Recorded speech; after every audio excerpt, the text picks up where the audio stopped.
to another Patio Time with Patrick. I'm with Vincent Valentino, a local celebrity, sort of mini celebrity we'll go with. Oh, thank you.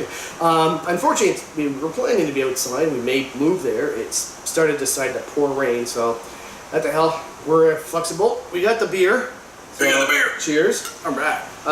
Normally though, for my audience, I like to hide the beer because I'm still looking for a sponsor. But this is Guinness, and I'm always a happy fan of Guinness, so Guinness breweries, if you're out there, welcome aboard.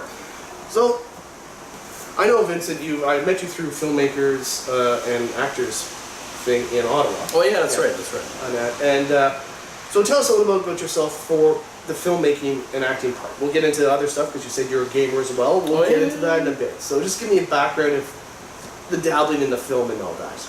Oh, right on. Well, I started photography because I wanted to express myself visually. Yeah. I started off in the 80s with writing, a lot of writing. And although I felt like I could do more with writing, I can go into inner dialogue and more depth, more time to tell a story, more artsy-fartsy, prosaic style. I could do a lot more with that. But for some reason, I didn't like the writing community in Ottawa. A lot of narcissism. I don't clash well with narcissism. I like humility. Yeah.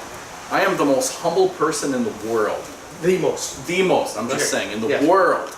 I like, but I clash with humility because, you know, what's it all for? You wrote a book, you made a short film, who cares, get back in line. Yeah, you other know? people have done that too. Yeah, it doesn't mean anything.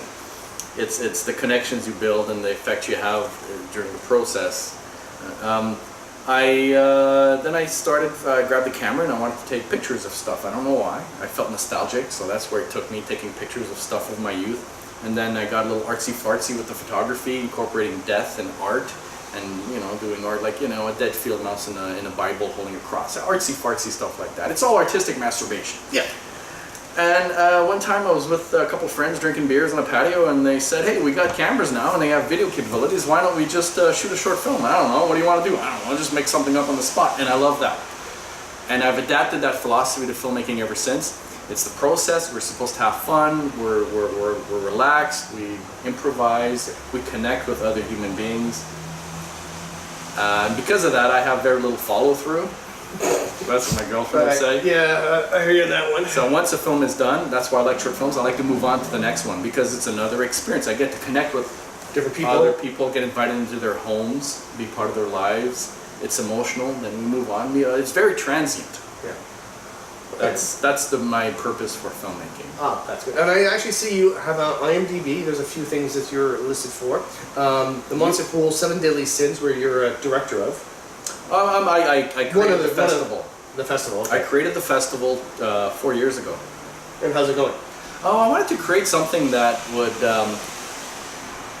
Well, I just want to create more things to do because I get bored a lot, right? So I created a venue where people can make short films and feel like movie stars for one night because it's Ottawa. There's no industry here. It's a very if you really wanted to go to Toronto, Vancouver, or the States, it's not too far. You can do that. I wanted a platform free of being judged. I wanted people to find a platform where they can express themselves creatively, as weird as they want to be.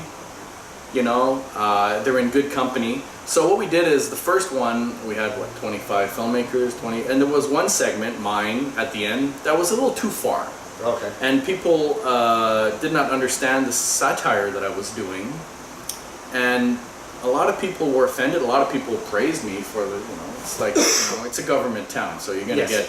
But what hurt is that 2 leaders of other festivals in Ottawa took it upon themselves to launch a campaign to discredit my actors and me, and they took it so far as to pursue the actors and shame them to the point where, you know, 2 of them are no longer acting. What? Oh, it hurt the community a lot. And these are people in a position of power where they should encourage filmmakers and freedom of speech and growth instead of shaming them. So that seemed to have hurt the community a lot. Well, that would, because it's sort of like, oh, I don't sure if I want to do that now. If I do something that offends this group, which means I'll get ostracized. Yes, and I'll be straight up. What we did is we simulated a rape. It wasn't long. It was a 10-second scene. It wasn't glorified. There were beautiful moments where you can see her in her eyes where she gives up the fight. Yeah. It was a story kind of like the movie I Spit on Your Grave, where she's abused by 3 people in her life, and she takes revenge on them in a very gratifying way. We have to show what's at stake. And so the comments we would get from these, it was only 3 people that were influential in this city, and they decided to go out of their way to hurt us. And they said, "Oh, you should never depict rape in any form." And you can't drive fear into people, because these are stories that need to be told. And if we don't talk about it, then it becomes a problem. It's like, I understand, there's ways to do rape. It's like, I know over a few years ago, there was another movie that showed a rape scene that got in trouble, but they weren't glorifying it. They're like, it's not you have to show it, like, okay, not be very graphic or glorify it, but if rape is the background and you show it in a way that, you don't have to depict like full nudity and stuff, but there was no graphics. You show it, because that's what makes a character. That is a defining thing. You can't not talk about it. I understand that. And that's where I understand where you're coming from, because some movies you go, like, they do glorified sex scenes, and for me, I'm like, that throws me out of some movies, because if I'm watching an action movie, I don't need to see some sex scene. I want that to go to the internet. But I understand, like, and that's where we met on youporn.com. Yes. But I could see where it's like, okay, you're doing a rape scene, you did it well. Like it was tastefully done, and it wasn't graphic, but it had to show that she gave up on the struggle. Yes. And then go from the story from there. Oh yeah, it was just a small part, and then she comes home and she has her husband blame her for the rape. Which happens a lot. And that's it. No, it's too bad you got the blowback, and also it's very unfortunate that some actors decided, or people decided not to continue with it because of these. And that's where I find it happens sometimes. Well, anyway, there's a small group that's very influential. Yes. That if they get offended for some reason. And they need their soapbox for some reason, and they have a responsibility to the community, not to drive fear into people. You're going to love this. So the following year, I refused to be afraid. I did the exact same thing. Oh, okay. The exact same thing, but this time, I made the character more likable. The character did not deserve the rape. The character was raped by 4 people who kept that character prisoner, and the character was a man, and no one gave a fuck. No one batted an eye. Said it's fine. And it was even more graphic. Okay, so the double standard. It was a double standard. Clearly a double standard. Yeah. Which is unfortunate. Now, it's unfortunate. Going on the lines of that, because like I said, my interviews go all over the place. I ramble. I like it. Speaking of assault and abuse and stuff like that, have you seen Infinity War, the new Avengers movie Infinity War? Yes. So I did not realize this. There are some people that are upset for the abusive situation in there, because Thanos and Gamora is an abusive father relationship. And they were upset because, well, kids will see this and believe that abusers... Well, it was the, what do you call that? When you keep someone captive. And we can do this. Yeah, fuck, we can do this. We can do this. Stockholm Syndrome. Stockholm Syndrome. It's not Oslo. But it is also true, though, that a lot of abusers actually believe, like, they believe they're in love with them. They love the person. And even though they abuse the person, they still think that I love this person.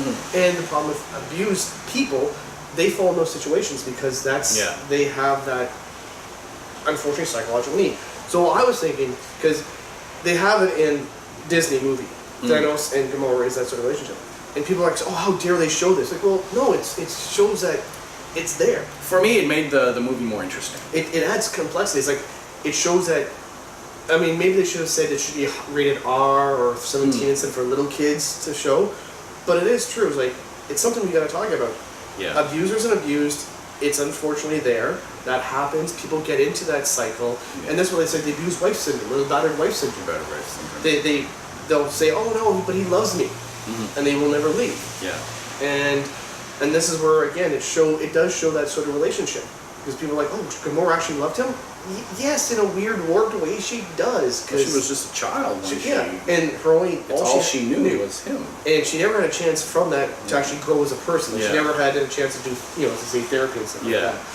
I mean, to deny Stockholm Syndrome is a very irresponsible and juvenile thing. It is, and this is where people again get sensitivity. It's like, oh, it's too. We can't show that. No, This shit just got real all of a sudden. I'm sorry, did we break your comic book bubblegum movie with real drama? Yeah, it's like, have you never read some of the comic books? They deal with a lot of crap in there. They've dealt with a lot of heavy duty stuff that hasn't been shown in the movie. So to say that, oh, it's not in comic books, yes, it is. It's just that. Well, it's a tough medium because you're taking the comic books, the literature, and the graphic arts to a different audience, to a different art form.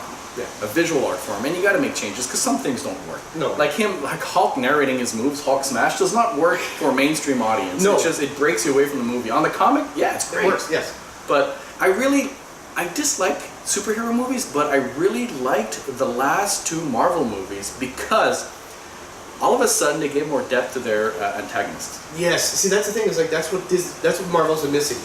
Except for Loki with Thor, and then Killmonger now with Black Panther. Yeah. Their villains were like, man. I mean, Hugo Weaving's Red Skull was okay, but there wasn't enough to him. Like you need. This is where Darth Vader works. Like, or even some like westerns are my favorite.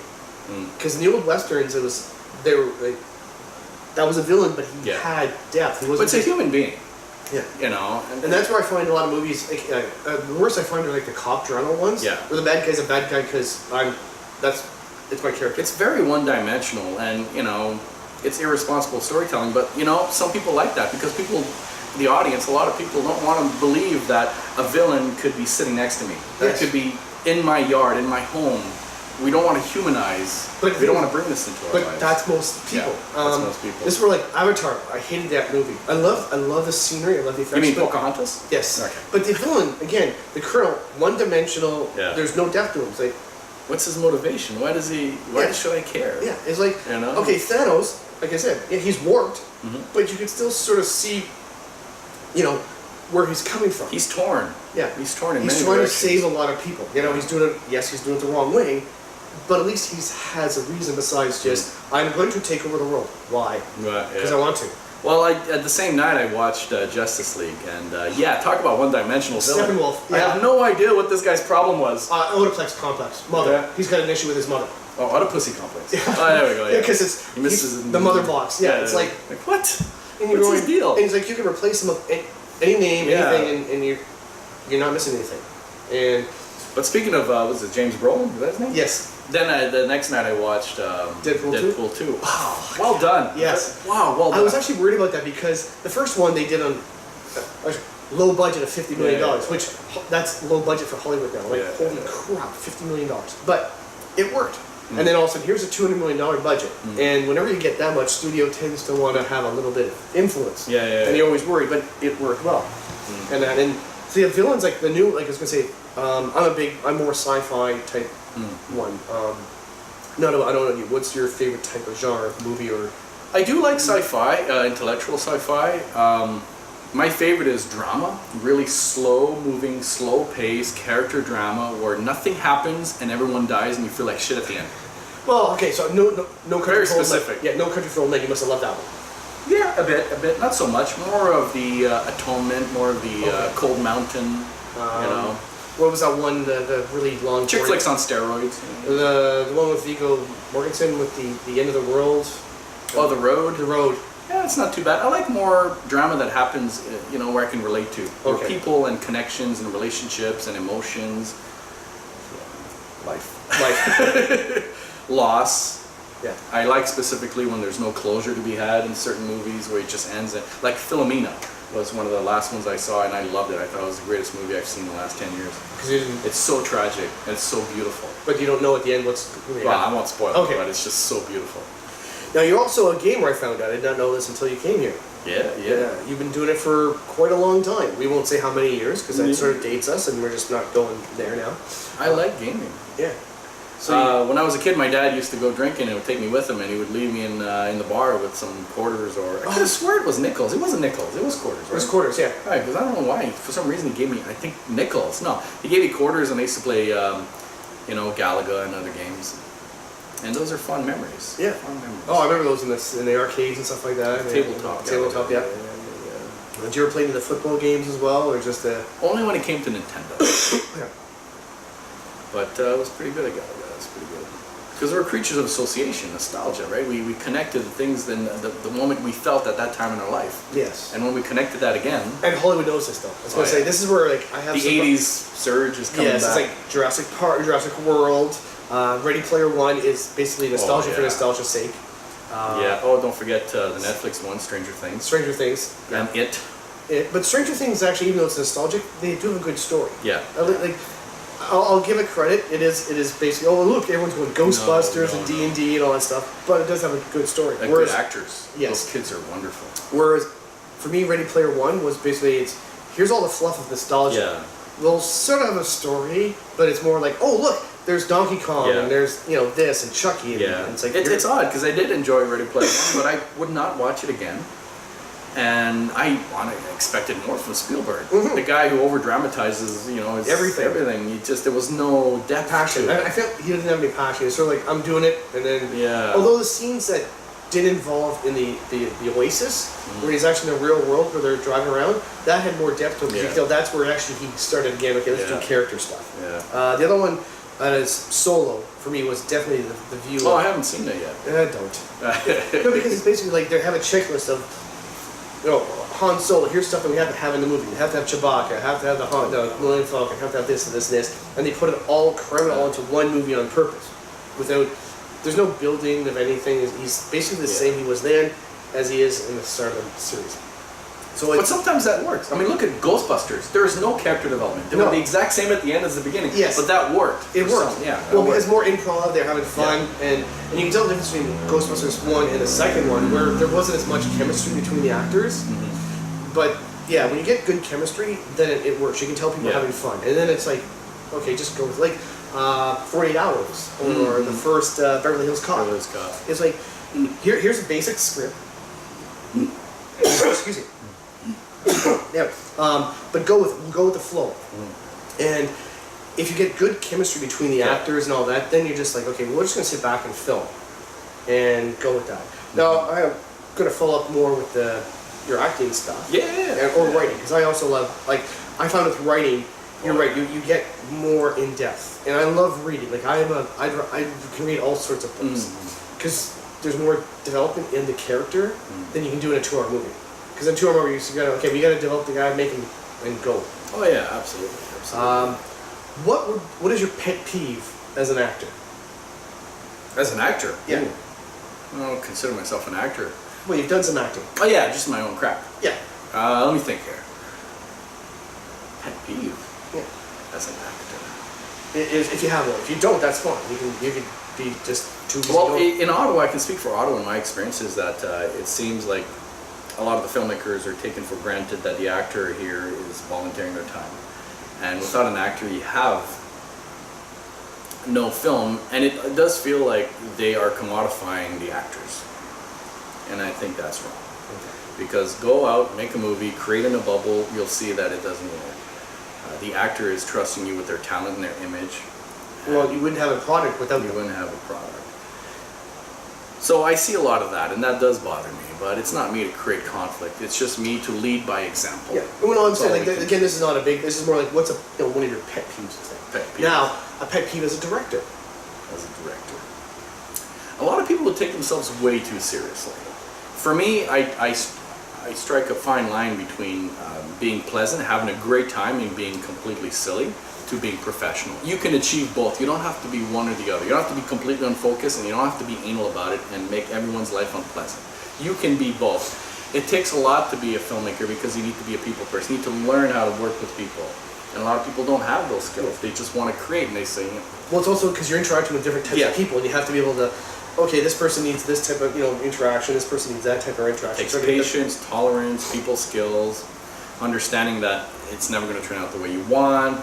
You have to be flexible. You just have to be a decent human being. I mean, and I've been on a lot of sets in Ottawa that it's not the case. People are making films for the wrong reasons. Oh, okay.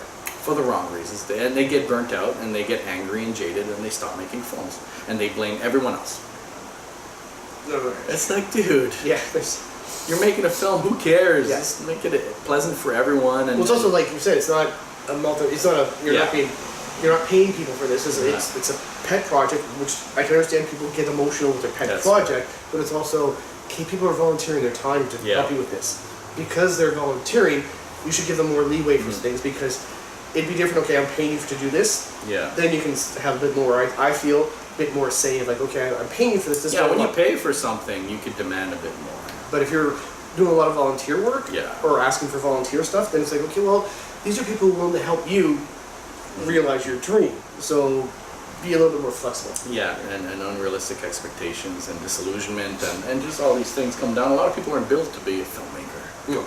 You know, it takes some sort of tolerance, some sort of, I don't know, I love it because I seem to be built for it. Everyone says that we have so much fun on your sets, and I like connecting emotionally with something. It doesn't mean I'm unfocused and stupid. I move continuously, but I don't know. Actually, I'm going on a different topic now, because again, I'm like you, I just random.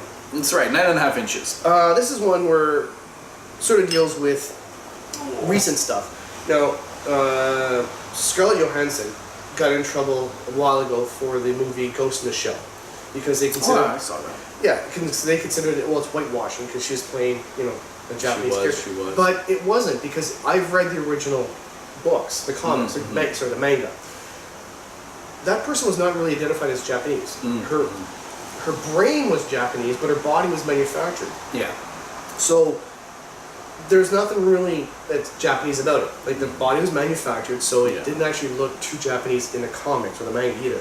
So I'm willing to say no, that wasn't. I don't consider that whitewashing.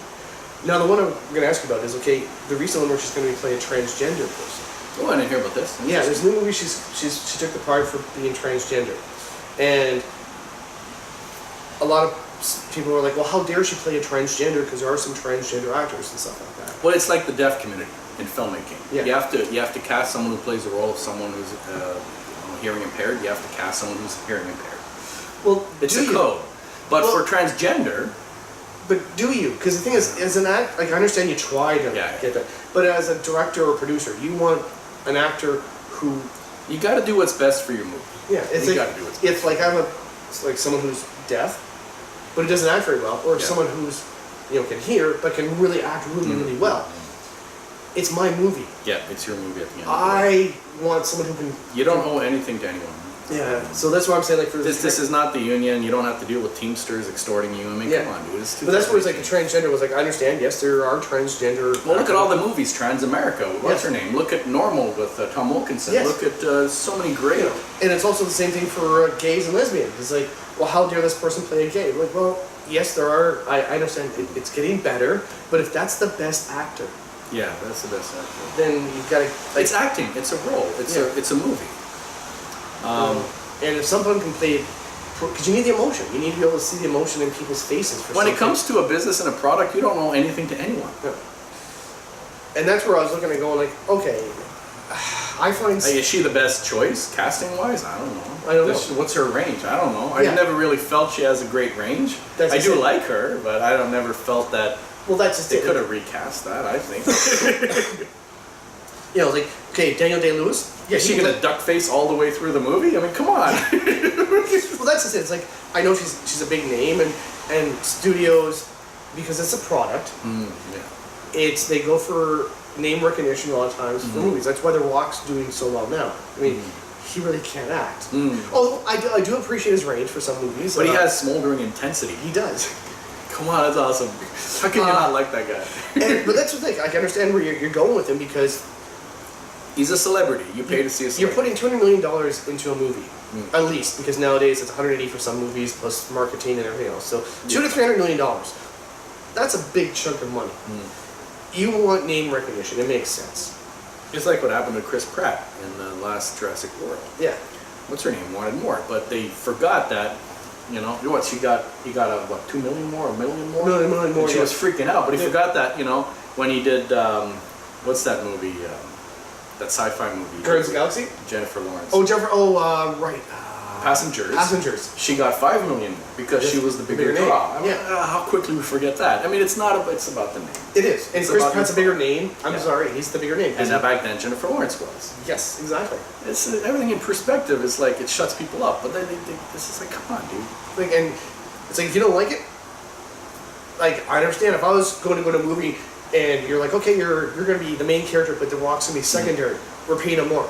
Yeah, it makes sense, because even if he's only in for the draw, he's the one who's going to make the money. You know, it's like Marlon Brando got paid $1 million to do Superman way back when. Yeah. Or $5 million. Sorry, $5 million. Yeah. That's what Christopher Reeve. You wanted to do it as a green suitcase, right? Green. Yeah, but it's like Christopher Reeves was an unknown. Yeah.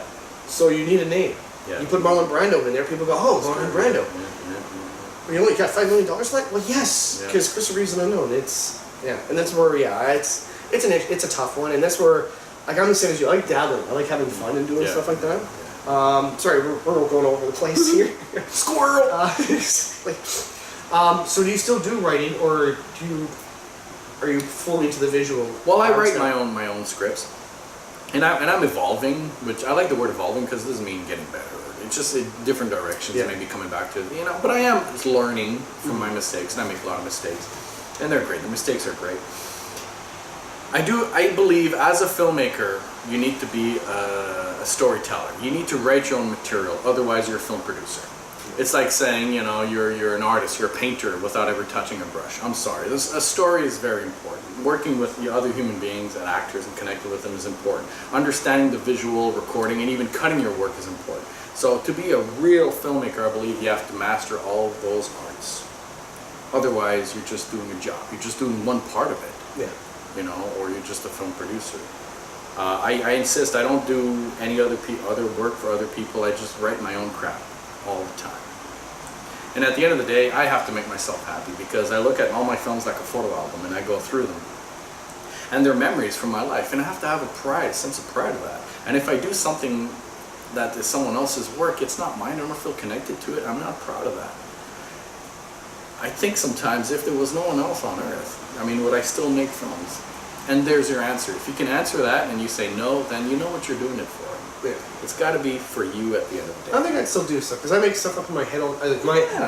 I suck at getting follow through. Mm-hmm. I have all these great ideas. I'm like, yeah, really cool. And they're in my head, and I want to. But that's why I like short films because I get to move on. Yes. And I don't have to worry about it anymore. The next one. Where I did 2 features and. It's a lot more work. It's too much time. Yeah. I'm past it already. I hate it already. I want to do the next thing.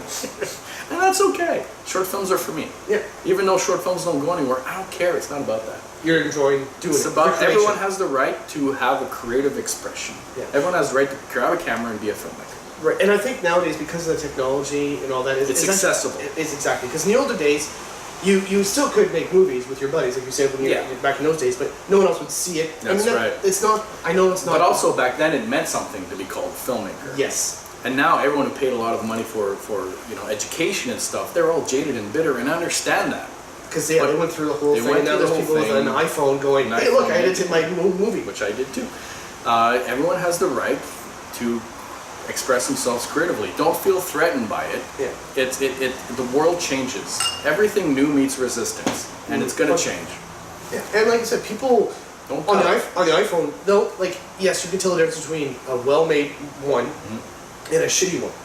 But the thing is, the more people try, they're having fun. They're enjoying it. Yeah. And if they want to keep up with it, they'll get better. And it brings the world closer together. Yeah. We're all merging our arts together. We're all, helping each other. And I think for me, watching different types of movies and stuff, I hate this. The starving artist, the one that the director has been like, okay, here's your budget, but we're taking more money from you, so they have to come up with creative ways to make something happen. Right? So I find those sort of movies to me do better because they have to come up with a creative way to do something. It's funny you should say that because I watched last week the making of Clerks. Oh yes, it was so interesting. Yeah. Oh my God, you gotta watch this. It's one of the best movies. Oh well, his documentary. The movie itself is horrible. The acting is the worst, but there's a charm about it that just lures you into this world, and then you watch the making of, and you fall in love. Oh yeah, you fall in love with it. Like what he went through to get in and everything, and it's just like he everything on the line. Now, have you seen the alternate ending?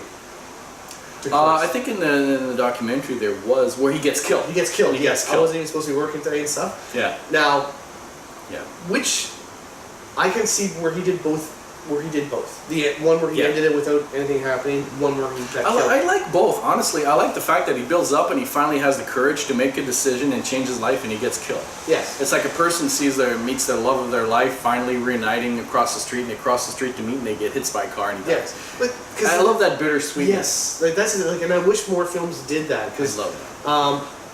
The one that people look at, one of the classics, Casablanca. Yeah, the sacrifice. He doesn't get the girl in the sacrifice. End. He doesn't get her, and it's like, and that's what makes it so much better. I find that him sacrificing. You're preaching to the converted. Yeah. That's why I like movies, like I said previously, that has no closure. Because that's life, that's real. What do you do from now on? Yeah. It's not black and white. So you don't get what you want. No.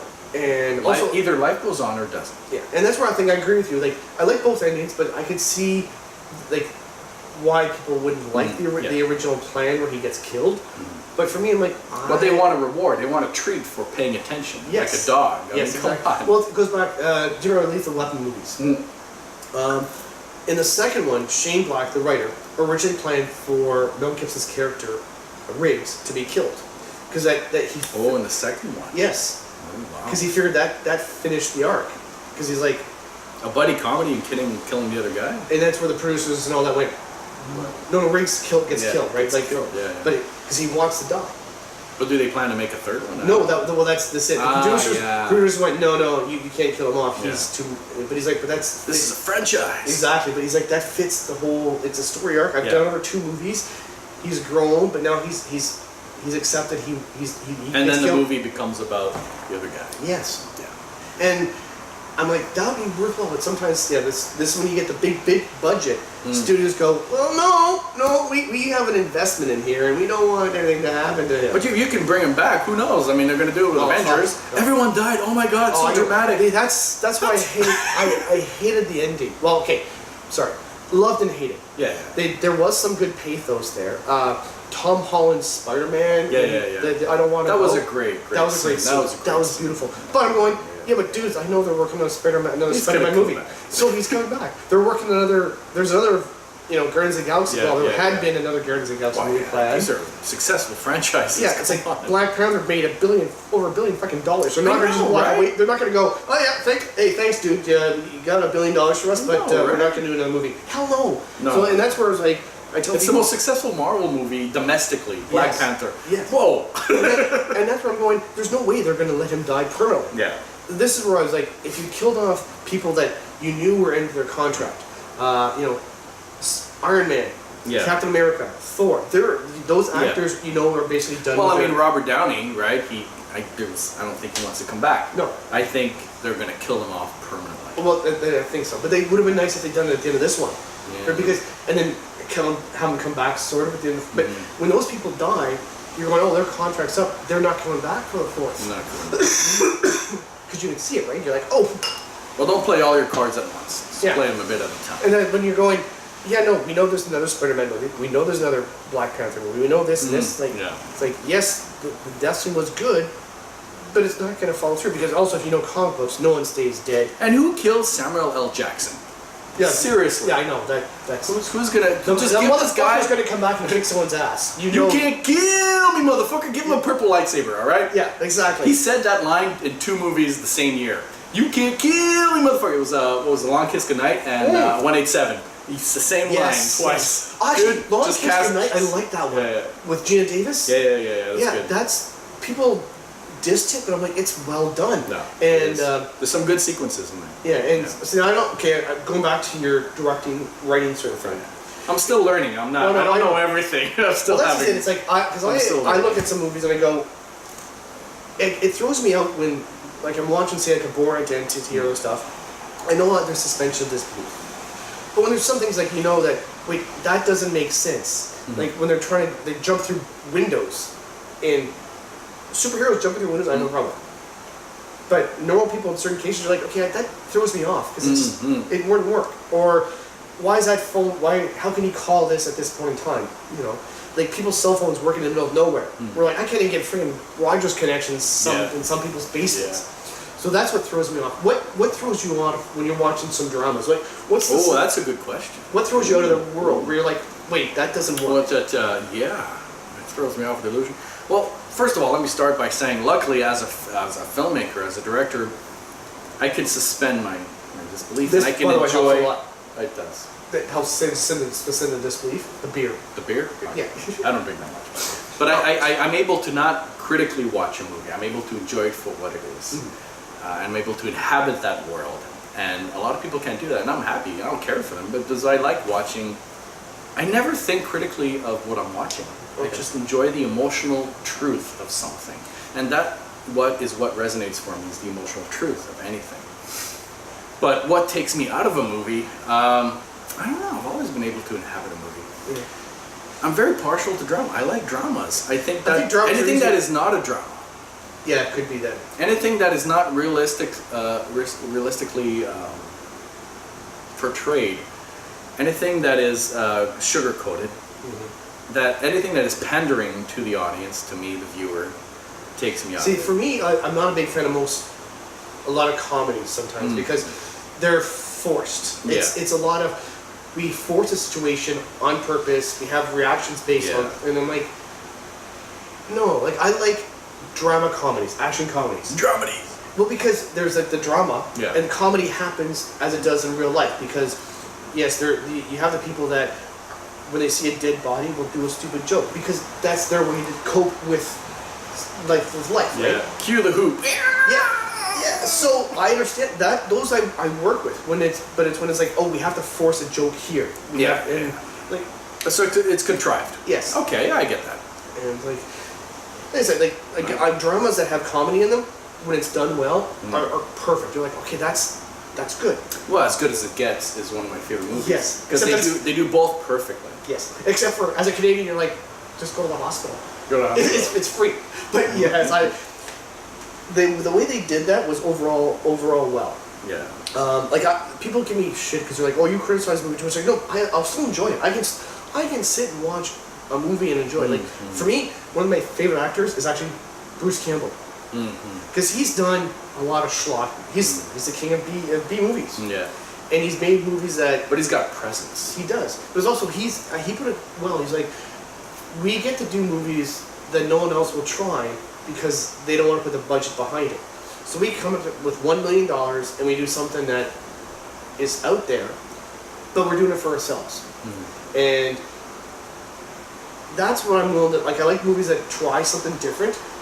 And yes, they're B movie, but I appreciate them because like I don't care about the production value then or whatever. I'm going, did they do a story well? Are they trying something different? Yes, I'll give them kudos for that. Kudos for that.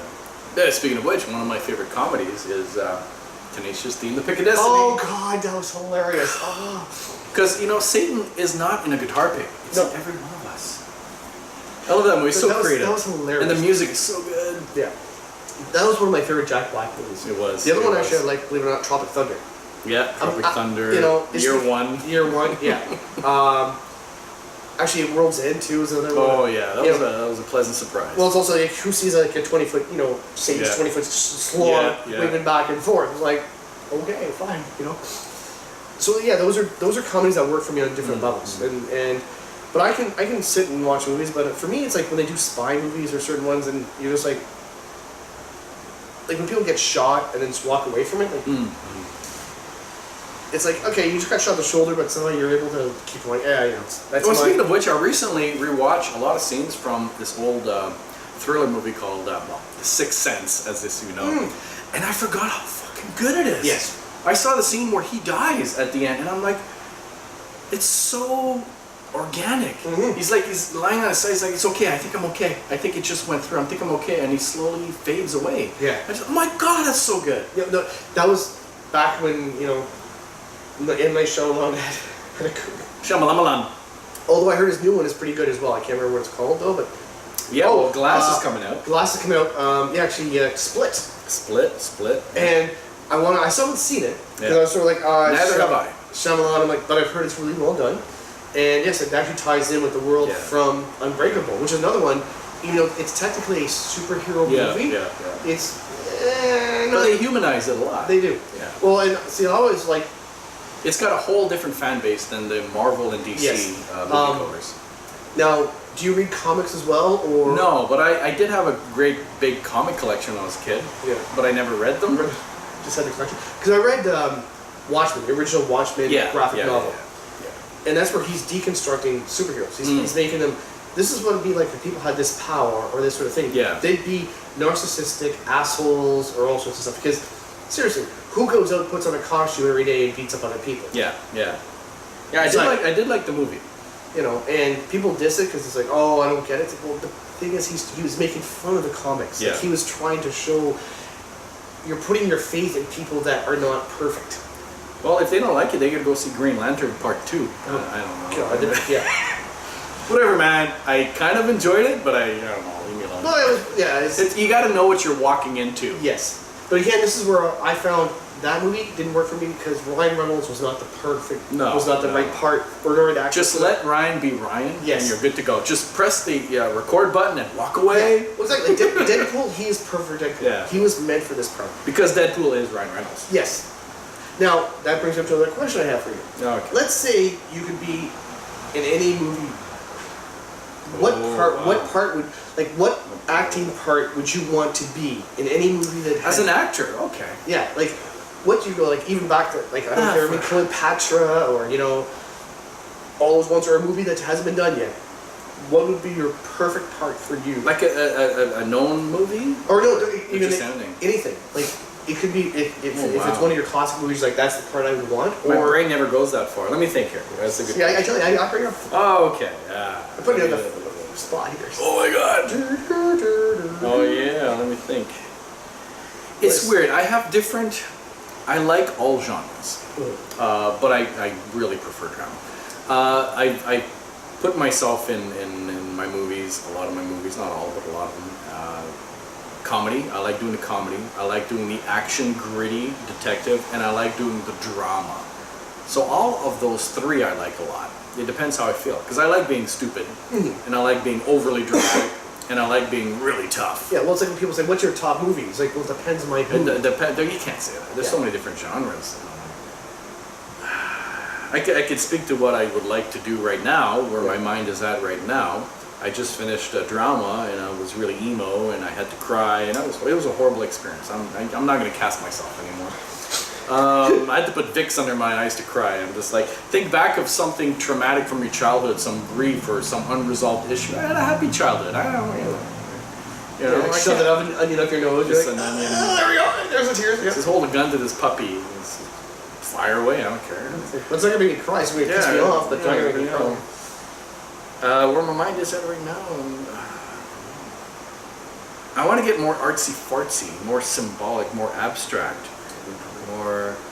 So I think this week I'm going to do a short film for Monster Pool, one of the community segments, a really small 2-minute film, which is horror. I'm not a big fan of American mainstream horror. I like European horror, So I'm going to do something that's really abstract. So that's where my mind is at. Okay. I want to do something that is more substantial, more emotionally charging, more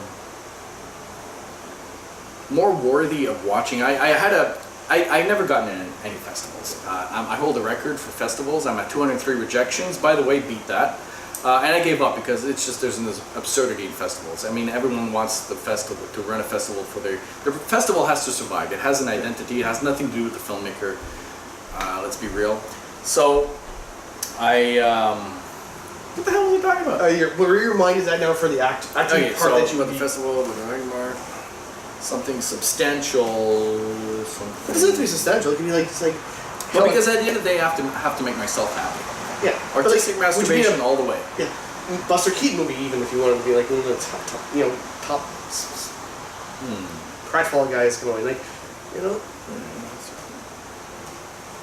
My mind jumps from one week to the next. Yeah. I have no idea. So like right now. Right now, I want to do something really artsy-fartsy. Okay. So something that. This is what I'm gonna say. So I never got into festivals, but I got a really good feedback, which understands why I don't think I get into festivals.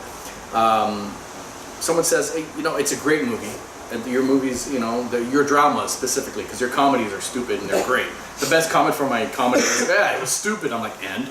So, but for the dramas, they said, it's great. Don't get me wrong. It's It's wonderful stuff. It's just it's too heavy for me, and I can accept that. I can accept that that is the thing that you know, turns people off. But I'm not going to change, because that is why I don't get into festivals, and I accept that, and I love that, and I'm going to keep doing what I'm doing. Things that are too heavy, things that are too high concept drama, serious issues, and people don't want to see that. They don't feel like seeing that, you know, and that's fine. That's understandable. And I love that. So that's where my mind is at. I want to do things that are very high concept. I want to deal with subjects that are life altering, like death and loss and closure and things like that.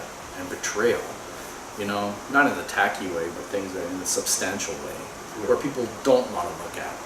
And I don't feel like I need to show it to them. This is not me stepping on a soapbox. This is just me doing things that make me happy, because it's all about me. Yeah.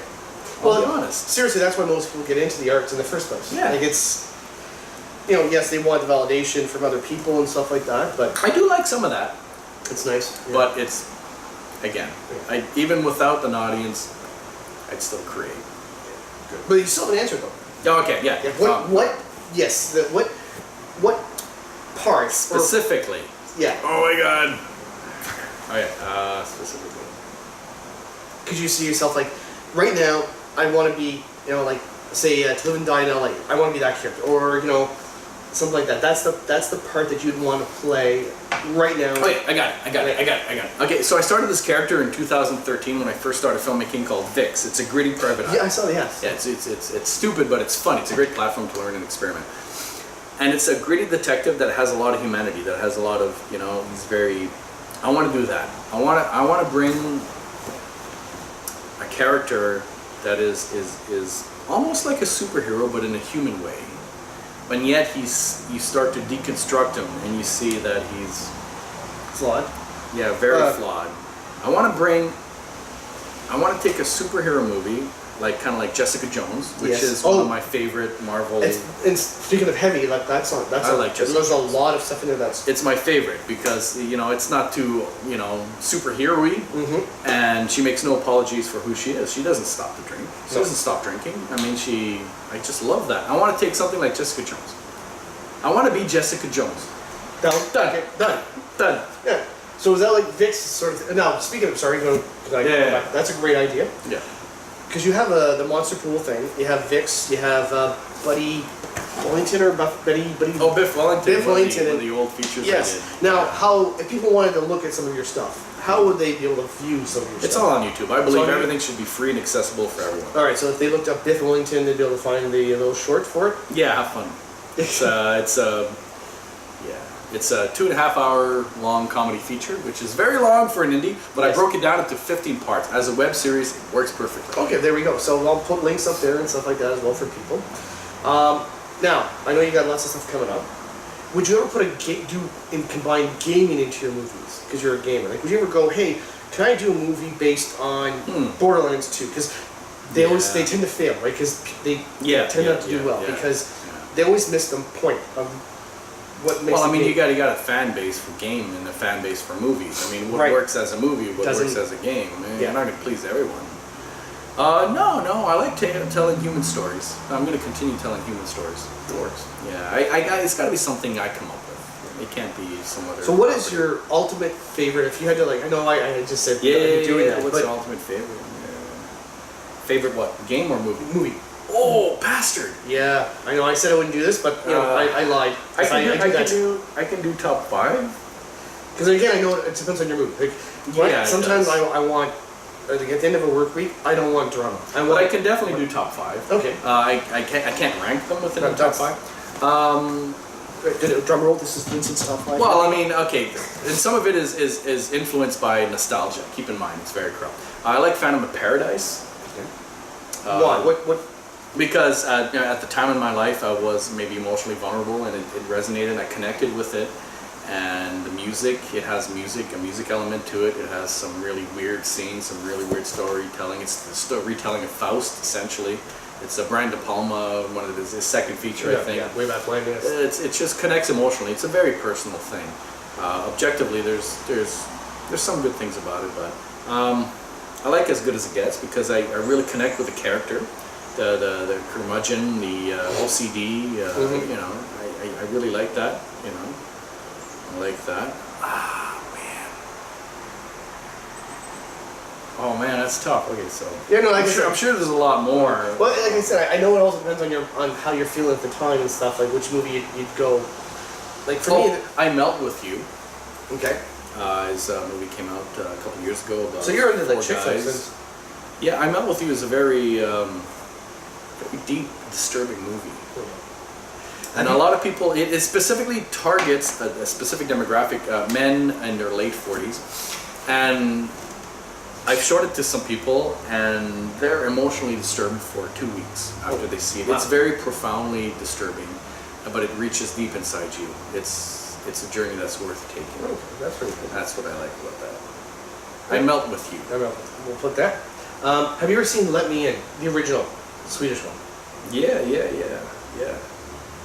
No, Okay, I have not. it's better than the American one because I always find Americans tend to like they change the drama. They don't want it as dark and gritty. Yeah, not as risque. Because and again, that's where I can understand because it's for them it's a product. It's not an art.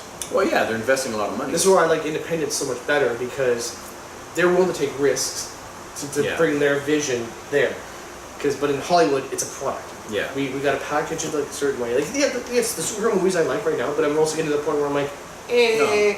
Do we have romance? We have to have romance. Yes. Let's get a focus group. What do they think? Oh, see romance. That's the one. There's some movies I hate where it's like, oh, the male and female lead have to have a, sexual connection. It's like, why? Why can't they have just be two, a male and female platonic relationship that gets along and does a thing?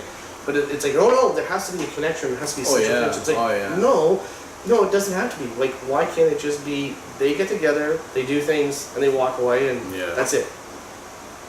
You know. I didn't get the release. I need it. Yeah. See, that's just it. It's like that's where people like, oh, we want the romance. Yeah. No, I don't want that. I want Well, that's why they do focus groups. I mean, the last Star Wars, the focus group based on the two leads getting together. Yes, I know that's what they had. Unbelievable. So they're like, scrap that idea. I'm like, yeah, that's where you gotta wonder if somebody. they can't do focus groups in the South, all right? Shh, careful. Well, not that there's any. Yeah, I always did the States. Sorry. I love the States. My girlfriend's family lives in the States, and I would live there. Politics aside, I don't really care. But I just love the landscape. I would definitely live there. Well, yeah, there's some areas that are so beautiful. But again, I feel you for the, focus group is like what.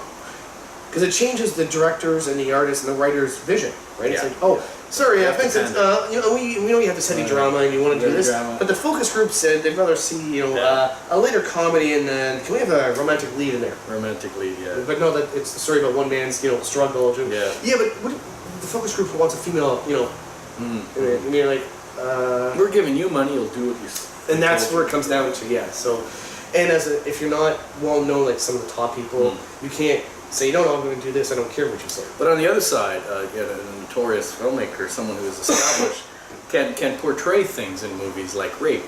Yes. And not be discredited. Where in Ottawa, a guy who was barely known, you can't do that.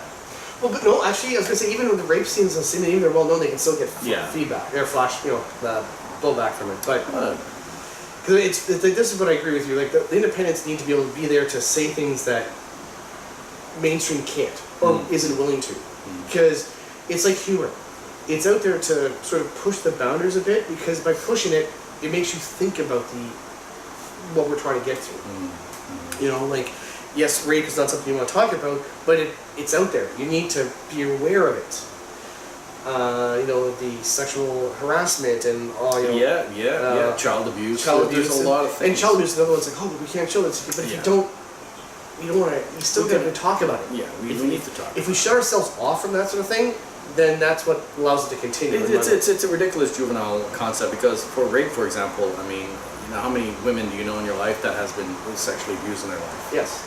And there's a lot of that going on. Yeah. Too much. So it's out there. Chances are 1 of 5 people you know as a male. Yes. It's scary numbers. And that's actually I know some that happened to, and it's like, hey, and like, what really? And And No, I don't want to see it. I don't No, want to learn about it. that's it. It doesn't happen. See, that's just it. Like, if you're into those movies, like, oh, we want happiness in our movies. We want, we want Christmas lights and Christmas Santa lights. Claus and the Easter Bunny and all, the fucking the Santa Claus, Mrs. Claus or whatever. Was that a movie? No, Okay. It's my next movie. I could see, claymation. Was it Mad TV did one where it was like freaking Rudolph went crazy. He's like, the top. I did see that. That Yes. was based on the old claymation from the. Yes, but sort of, the Godfather Yeah, mixed I in. remember that. And like I said, that's why I like the independents, because they're willing to say stuff that mainstream feels wouldn't sell. And also, though, I feel bad because not enough people watch more of the independent stuff to get. Well, it's because there's a lot of bad independent stuff. Yes. And the act of filtering through that makes it's a bad thing because everyone's a filmmaker now. Yes, because all you have to need a kid, an iPhone or anything, put it up on YouTube. Yeah. You can actually talk about flat Earth. The flat earthers. Yes. Should do a documentary about that. Duh. What makes them believe? How the fuck can you still I don't know. believe? Like how? Okay, I have a really big open mind. All right. So I'm very humble in a sense where Well, I the most humble don't. man in the world. Humble in the world. I don't have opinions on stuff. I don't have strong opinions because as a humble human being, I don't have the answers to that. Oh, I honestly don't. I have opinions. I don't have to know. Strong opinions. Oh, yeah. Yes, Oh, yeah, I have So strong opinions. on one side, to saying that the world is round, it's I don't know. I'm just believing what I'm told because I have even if I see it with my own two eyes, can you trust your senses? So there's that humility, but at the same time, I've seen massive ship on the horizon of the water rising up to show that there is some sort of curvature happening. But can you trust your eyes because you see mirages, you see hallucinations? I don't know. I have zero opinion on this. Either or is remarkable to me. Either or. Well, that's a nice, very. Either or is remarkable. I have no idea. Nice sitting in the fence there. It's like, oh, I'm not gonna. But it's true. I mean, how do you know? This is from a guy who's willing to do a rape scene. I know. People ask me sometimes, they're like, oh, ghosts or UFOs. And they're like, they have a specific opinion on where ghosts need to go and where they go and what UFOs are here for. And I'm like, how do you? I don't fucking know. It doesn't affect my life. Yeah. Is there a God? Oh, that's a big question. I honestly don't know. I think 100% belief and 100% disbelief are equally absurd. I don't know. Well, that's what it's like. I don't think there It is. doesn't concern me. I don't think there is because I haven't seen any proof. Now, if lightning bolt came down and blew up my beer, I'd be more inclined to think. And it's like, okay, that. Well, we create opinions based on our experiences, and that's really fun. And then I'm going to follow up with that one because one of my favorite movies of all time, Blade Runner, in Blade Runner 2049. I haven't seen the new one. Oh, you've got to see it. Sacrilege. No, because for me that's. I know. No, but it's the identity. What makes you you? What Your makes memories, you. right? Your memories. But now they've done science that shows memories change as you get older. The more often you pull up one memory, it actually changes. It's not the same as when you were 20 years ago. Your memory has changed. Yeah. Well, it'd be because we create memories by association. Yes. And those association are altered with over time. Exactly. Yeah. So this is where things like it goes back with the AI and all this sort of like, how do you know you're you? Ooh. Right. That's the thing. That's the Star Trek teleporter philosophy. It's Yes. like if you're rematerialized, how do you know you're you? Because you have your memories. But if they're not your memories, right? That's the other one too. It's like it's fake memories. What if people fucked around with your brain, put fake memories in there? That changes who you are. And those are the movies I like. The ones that deal with that sort of question of like. Well, that's the Philip K. Dick philosophy. Oh, the whole thing. It's always a person with an identity complex in the future. Yes. Yes. It works. And that's why I loved his books. I mean, they're hard to read sometimes because it is mind bending. But those are the ones that for me question. That's my big. Those are the movies I like that question who you are. How do you know what you are? How do you know you are you? Who are you? Yeah. And in the end, basically, you have to sort of say, well, I have to accept it. sense of importance we have. You have to accept it, right? You have to say, like, I have to go with what I am and believe it. We seem to be driven automatically by certain things a lot. I don't think we're that important. I don't think we are that separate from my cat, who has a tickle spot. Not tickle spot, it's a lick spot on the back. All cats, if you the tailbone just above, you scratch it, they feel this impulse to lick. Yes. I think as human beings we're like that. We're driven by these impulses, and we think we're not. Yeah. I don't think we're actually sentient. I don't know. Ooh. Because there's a reason why we're doing everything we're doing. There's a reason why I'm saying what I'm saying. Yes. There's an underlying reason. It's conditioned. Well, it's mental impulses. Yeah. Mental, like firings of your synapses at certain times is what makes you say whatever. This is where they go fate versus, do you determine your own fate or is it already predetermined? According to some scientists, can't speak, because your brain functions in a certain way, you will do certain actions in a certain way. Yeah. Just because of the way your brain works. So are you being wired to actually react that way? I have a lot of trans friends who are taking different hormones now to become the other gender, and their thinking patterns are changing. Because the chemicals are affecting. They are changing. Yeah. Wow.